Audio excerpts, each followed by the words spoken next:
Multi-port valve. My husband replaced the multi-port valve on our waterway filter. We cannot run it on filter. It is draining water out of the discharge hose when we turn the handle to filter. Everything else seems to be working except that. He did not grease the seal on the bottom of the valve when he replaced it. The multi-port has the gasket on the bottom. Help. Okay, so it doesn't sound like they replaced the valve, it sounds like they replaced the head. If you replace the head, there's always a chance it's backwards. There's a chance that even manufacturer-wise, there's a pin that holds the handle on. That could have been reversed as well.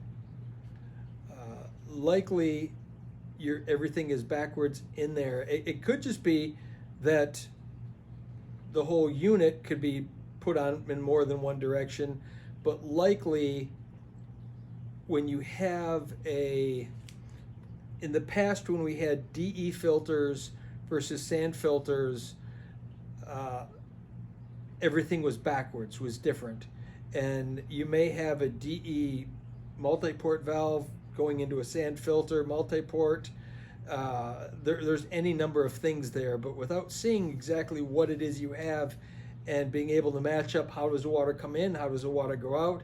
If you want to learn how it all works, you could take it all apart and kind of physically figure, okay, the pump turns on, the water comes out here, it squirts up here. When it hits a multi-port, the underside of the multi-port valve, it goes here and down there. Okay, that would be the filter if it's doing, and you could map it all out that way. There's really no easy way to do it, but likely something was either put on backwards or manufacturer, a handle was put on backwards, because that's always a possibility that the handle was just put on wrong at the factory.